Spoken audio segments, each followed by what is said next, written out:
Can we begin sort of when you came into this country?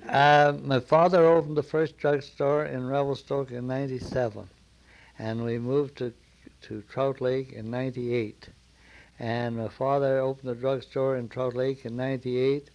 My mother was the postmistress and postmaster there for years, and my father and a man named Stanley Minhinnick put the first boat on the Trout Lake from Trout Lake to Girard, and then when the CPR came in, they bought the boat out, and my father was made the CPR agent, the first agent in Trout Lake, and Stanley Minhinnick was made the chief engineer.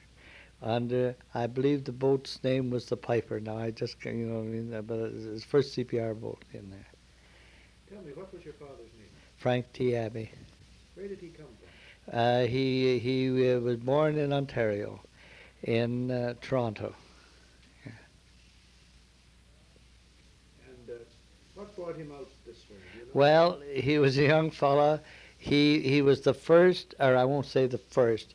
When he came out first and graduated as a druggist, he worked under Dr. Brett in Banff in the early '90s. You know, and he was their druggist in Banff. And he married my mother. I think it was in Calgary. I wouldn't say anyway. I was born in Calgary in '94. Then when did he move to Revelstoke? Well, he stayed there '94.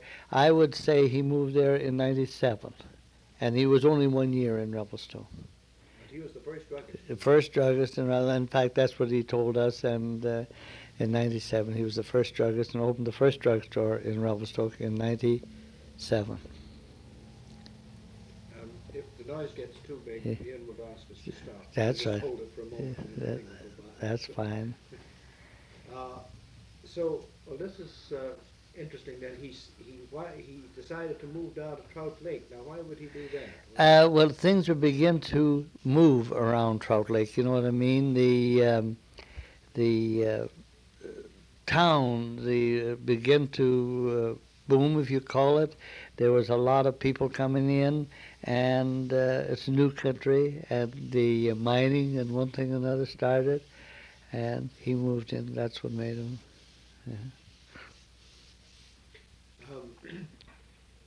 Bob? Yes. That was up there.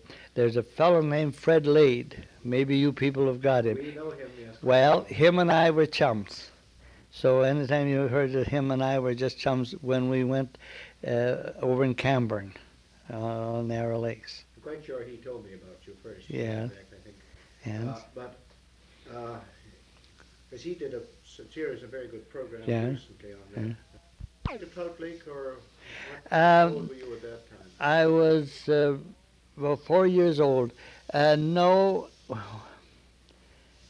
I don't remember going in, but I do remember, maybe say in '99 when things, because I was always crazy for horses, and at that time it was all horses, and I think it was in 1900. A fellow named Joe Kirkpatrick that had a big livery barn there in Trout Lake give me a pinto horse. And that pinto horse, I'll tell you what happened. He brought in a bunch of new horses, and in those days you had to bring them in from Beaton because there's no road on this side of the Trout Lake. And he rode that horse in and got him all hot and give him water, and the horse foundered. And he was as stiff as a board in the front legs, and he gave me that horse, a horse we call Pinto. And I remember that, yes. And that is in around the 1900s somewhere. Tell me, what was opening up Trout Lake? What was it? Well, there was some logging, but mostly mining. Ferguson, you see a place called Ferguson, which is 4 miles above.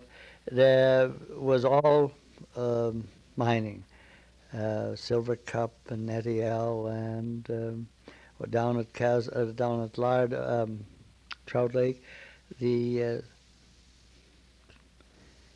I had the name of that mine right across the lake.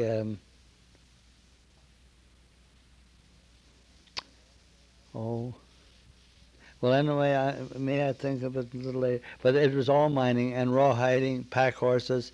A fellow named Andy Daney, which you've had his name before, used to run six horse teams hauling ore from Ferguson into Trout Lake and then shipped it out on the barge. When it got to Trout Lake, which way would it go?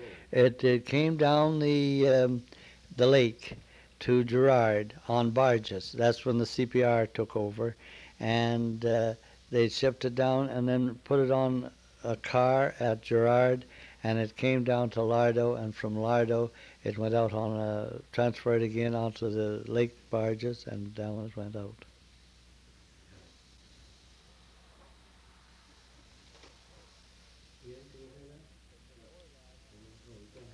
But before that, no. I would say in 1903, I remember my father took a job at Okotoks over in Alberta and was a druggist. I remember that, going out to Okotoks in 1903. Now to Trout Lake. Yeah. Your father moved there, and what did he habit? What was he doing at Trout Lake? He, when he came in there first, he opened up a drugstore. He was, in other words, if I should say it, was acting doctor. There was no doctor within. Revelstoke was the closest.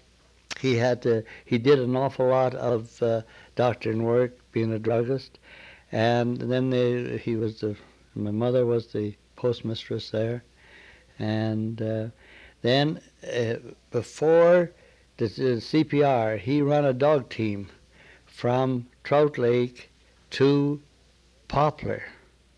He used to go right down to Poplar because he had a store in Poplar when that rush started, and he used to take his supplies from Trout Lake with a four dog team to there and come back every night. But he'd only go down about twice a week.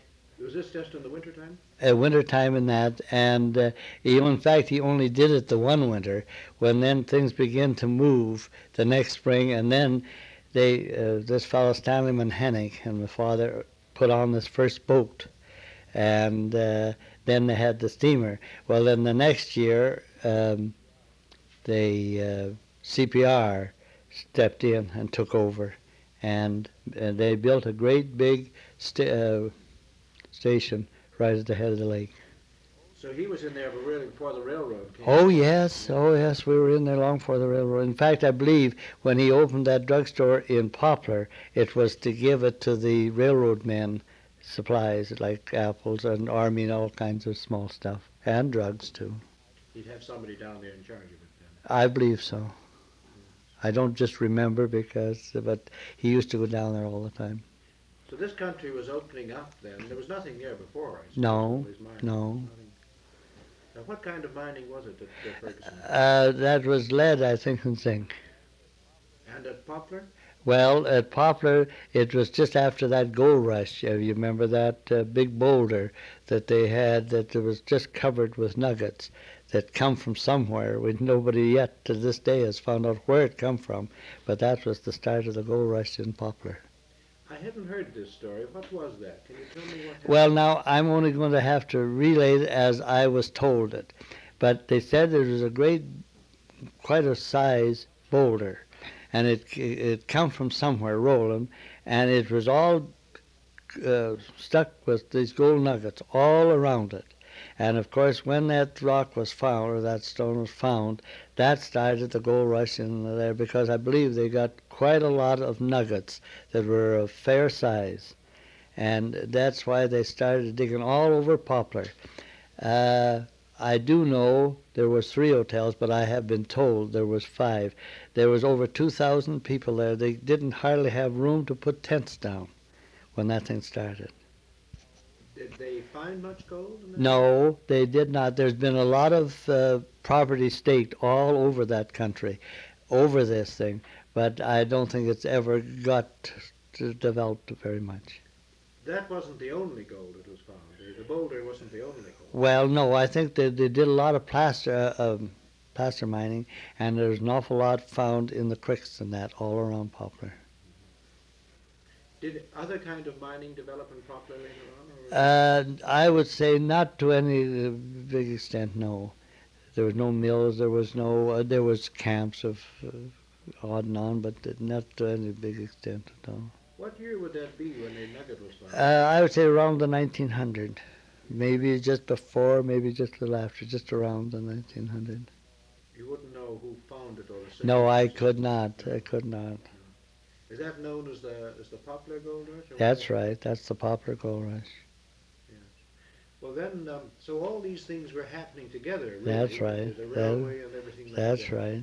And so Trout Lake became, was Ferguson a bigger and more important place than Trout Lake? No, Trout Lake was the big place. There was, I do know there was 3 drugstores, and I believe there was 5 hotels. There was hardware stores. There was barber shops. There was, we even had our own paper. And we had a big skating rink, and there was big wide streets there, which you don't see today. It was a beautiful town. It was really, but it was twice the size of Ferguson. And in Ferguson, I know there's 4 or 5 hotels too, but that was getting up close to where the mining is. But Trout Lake was much larger than Ferguson. If you wanted to go to Revelstoke from Trout Lake, how would you go? You would go by stage from Trout Lake to Beaton, and you would get on the boat there and go across to Arrowhead. And at Arrowhead, the CPR train met you, and then there's where you went from there. And then if you wanted to go south, you went by boat Uh, to get the rail from there, yes. I see. yeah, well, in the early days, there was no way this way. You had to go that way and around. You couldn't come this way. Couldn't come south. Well, and I mean, you could if you wanted to hoof it, like over the road, but there was no transportation. Was there a trail through to Gerard? I would say just a trail, yes. Growing up in Trout Lake, what was it like? Do you remember as a kid? Oh, I grew up there. It was wonderful, fishing and logging, and of course, being a lover of horses. I followed them pretty much all the time. Watching the pack train, that's where I learned to pack. I did a lot of packing, which, I mean, I followed the packers, rode with the packers. In fact, they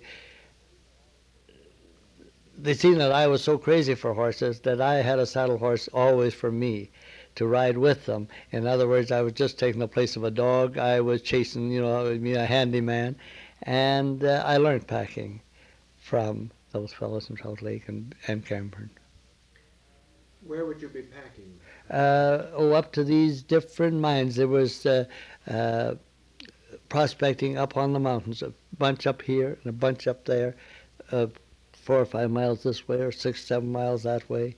And when we went to Camborne, it was the same thing. Taking supplies? Yeah, taking the supplies and packing ore out. Where is Camborne? It's 5 miles, well, I was just going to say north of Beaton.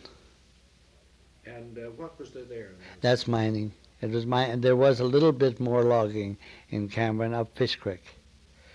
Was that as equally important with Ferguson? Or? Oh, no. Ferguson was the most important. Oh, yes. There's far more out of Ferguson than there was out of Camborne. How did Ferguson get its name? Honestly, I couldn't tell you. I've heard some person, that came there and his name was Ferguson. I wouldn't tell you. How about Camborne? No, I don't. Camborne, I couldn't just tell you what to. Beaton? Beaton, yes. There was a fellow named Malcolm Beaton, an Oldtimer named Malcolm Beaton, and Beaton was named after him. What was there at Beaton? It was nothing. It was the junction, if you want to call it, from Trout Lake to Beaton, from Beaton to Camborne, from Beaton to Arrowhead. It was just the center, the hub, if you call it, and everything came to there, and they branched off from there. It's just a wharf. Well, there was quite a town. There was a good hotel there. There was quite a few houses. Quite a few people lived around there, yes. Do you know how Gerard got its name? No, I do not. Do you remember any incidents at Trout Lake, or in any of your life packing around there, anything that be worth recalling? Well, I just, well, we had so many things happen up there. What I meant now is that, as you know, in the early days we had sports. The 24th of May could be in Beaton. The 1st of July has always been a Trout Lake Day. Ferguson was the September, the Labor Day sport. And those sports they were terrific. We had some of the world's champion rock drillers, hand drills. And a fellow named was, Andy Daney.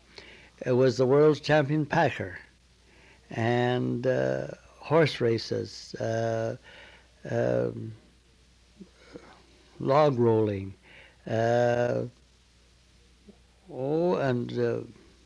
races of all kinds. Tell me about Andy Daney. Who was he? Where did he come from? He came from way down south somewhere. I don't know just what he was. He's a tall, very big man.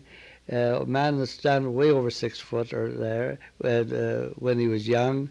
He used to ride a horse called Steamboat, a great big black one, a beautiful thing, a horse that would weigh 1,500 pounds. And in fact, he was the only man that ever did ride this horse. In fact, he'd been thrown off several times and had his ribs broken. But he was a wonderful man. I'd tell you a story that I was only a young fellow, and he used to, when his teams would leave Ferguson, he would get on his horse. He would ride to Trout Lake, and about the time the first team came into Trout Lake, he would always be there to help them unload, help the driver. And then when the last team was loaded and started for Ferguson, he would head out for Ferguson. He'd be at Ferguson when they came in. But they used to haul hay, and as you know, hay is not too heavy. And he'd put a bale of hay, the hook up on the bale, put the other end on his stomach, and he would hold the bale up, and he'd just take his stomach, pull it back about 4 or 5 inches, and just hit it. And that bale would go clean up the top of the bale, just like a shot. Being a young fella, I admired him so. He was more inhuman, you know what I mean? He was just extraordinary. He was such a wonderful man with the power, the strength that man had. It was, well, I just couldn't get through watching him. And then his horse. It was beautiful, a black, and he rode beautiful. He was a beautiful rider. You said just that bale would go up to the end of what? Well, up onto the load. You know what I mean? See, he was down here, bring the bales up to the back of the wagon. It was right off the platform at the warehouse, the station, you see. And they brought in all their hay in carloads, in carload lots, nothing baled, because we didn't have any farms there of any extent. And he would load these wagons going back, and that hay would be up there maybe 7 or 8 feet, 10 feet, you know what I mean? They'd put a big load, 6 horses. And he could just pull that bale like that on his stomach and hold it, and then he'd just pull it, and it'd just go like that. And that bale would just go like a shot. And the driver on the top of the load would catch the bale. Was the bale swinging on something? No, nothing. He would take the bale and put the hook in like that and put that other pin right on his stomach and just pull his stomach in like that and then just go like that. And at the same time, he'd let the hook go. You know what I mean? He'd just pull it up like that. Let the bale go, and that bale would go right up into the air, just as if you threw it from a spring. Oh, he was terrific. He was just, I never seen a man in my life like him. Very big man. Yeah, oh, he's a very big man. I would say a man way over 250. Maybe I'm exaggerating, but he was a very big man. What made him the champion packer? Well, he was a lover of a horse. As you know, anybody that loves anything, they put more power or more into it. But being a lover, he was just lover of a horse, and therefore he just fell into it. You know what I mean? And he was packed all his life. Being a big man, being a tall man, he could stand up above his horse, put his packs on, and he'd just take his foot and put it on the rump of the horse and pull that rope so tight and so quick, where a small man couldn't get around as handy. He was so fast. I believe, if I remember right, he packed that horse in 2 minutes. From the time he threw the saddle on, that the load was on, and he always had a habit of giving the horse a kick in the rump for the next horse to come up. Did they have competitions for this? Lots of them, yes. It was pretty all common. And we had some of the competitions from all over. I won't say all over the world, but all over this part of the country. We had rock drillers and stuff from all of the United States. And this was the sort of thing that happened on 24th of May or 1st of July? 1st of July was the biggest day we had in that part of the country. I mean, they spent several thousands of dollars. Now, that doesn't sound big today, but that days it did. It was big. Tell me some more things about Andrew Daney. Any other exploits of his or stories about? Well, that was one of the most. In fact, I used to go down there and watch him. In fact, being a young fellow, I'd go to the station to watch him coming in, and he was a very honest man. There's one thing with that. I'll tell you one story. My father bought a great team from him, Rod and Johnny. And they took colic one day. And my father wasn't the man Andy Daney was around horses, And so my father called Andy to come down, because there was no such a thing as veterinaries at that time. Had to come down. I believe it was Johnny that took sick. And they worked on him. They saved him. And Andy, I'll never forget him. He says, the best team of horses I ever had in my life, and why did I have to sell them? They were a dappled gray team of horses, beautiful. They weighed about 1350, 40 blocky horses. Nice to, you could use them on stages or, get out and travel. Good to pull. And that's about the only thing that, because I left there in 1911, which I was 16 years old.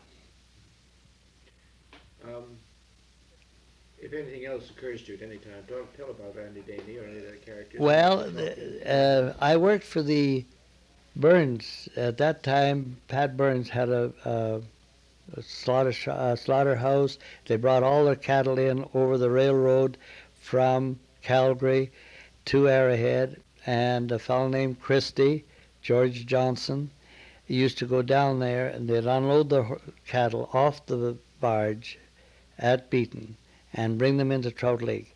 We had a slaughterhouse 2 miles out of Trout Lake, and Johnson left there, and a fellow named Christie took over.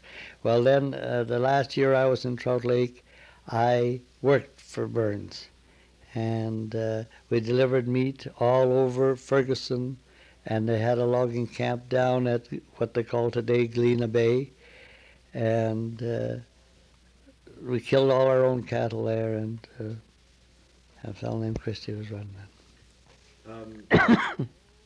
Any other characters around there? Oh, there was all kinds. There was Jack Stobart.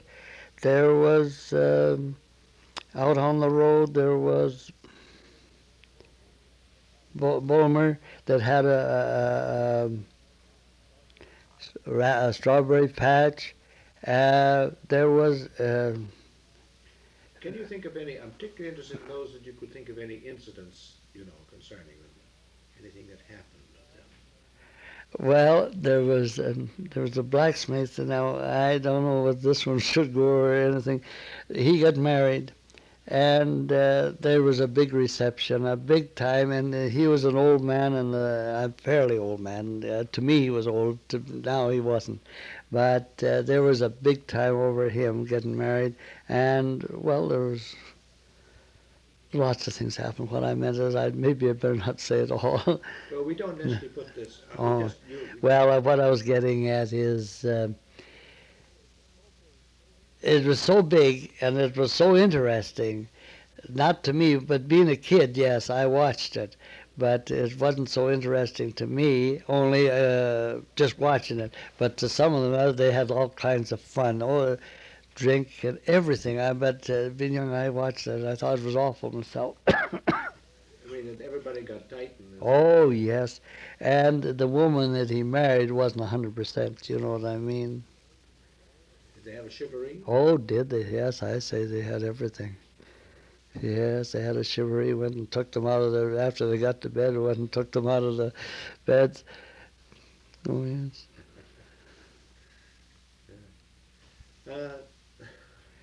It was quite a tough place then in some respects. Oh, yes, it was rough, if you want to call it, but there was nothing mean or dangerous or anything. Yes, it was, you know what I mean, was a little liquor there, but they were a good bunch of people. We had a fellow named Jack Rady, or maybe the other fellow told you about him. He was a great rawhider. He rawhided from the Lucky Boy, which was right across from Caslow, and Caslow from Trout Lake. They're right across on the hill there from Trout Lake. And he rawhided every winter. He run a kind of a logging camp at the later years. There was one time that I'd been still again lover of a horse. I used to go out to meet him, coming in about 4 to 5 every evening, coming down with his loads, and he had to call. So he had a horse that he used to call mine, and he always used to put me on his back. And this day, he put me on the horse, and it came down. When he got into Trout Lake, the horse lay down to roll. And not knowing enough, the horse, I was sitting on the horse that way, my feet, and when he lay down, my one foot was under him. If he'd have rolled over me, he'd have killed me. But I didn't know what the horse was doing, but Jack Rady run and yelled at the horse to get up. And from that on, he never let me ride very much. What I meant, he watched me very close, because I could have been killed right there. You were quite young then. Yes, I was, I would say about 7 or 8, around 7 years old. Do you remember anything else that happened in that typical of what life was like? Well, I could tell you a little bit of a story about Harry Langro. He was a farmer about 4 or 5 miles out. And again, I loved to go to his place. I slept with him. He was being cattle and horses, and still is my line. I stayed with him. So my grandfather, came out from England, which was a minister.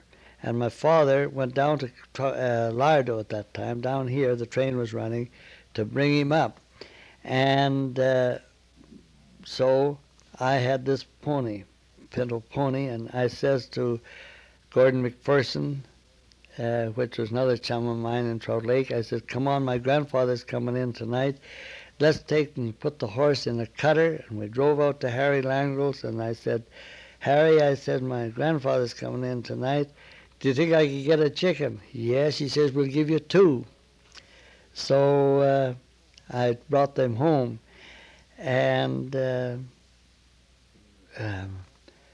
my grandfathers, they all come in, and my grandfather sat at the head of the table and said grace, and of course we all said grace. And my mother said to my father, he said, you don't know what Frank did today? And Mom said, our dad said, no, I don't know what he did. What did he do? Well, he said he went and put his horse in your cutter and drove out to Harry Langle's and got a chicken for grandfather's dinner. My grandfather says to my father, he says, Frank, did he have permission to do that? And my father says, no, he didn't. And so grandfather thought that I should be punished for it, And my father said to me, after supper, I'll tend to you. And I said, well, Sally, he did. And I've hated my grandfather from that day to this. In fact, before my father died, lots of times I have told him that I never had any use for my grandfather. Very stern. That's right, English, stern. In those days you had to, you can't, get permission for everything. And I thought I was just doing everything for the old fella, and I got a terrible licking for it. And I've never forgiven.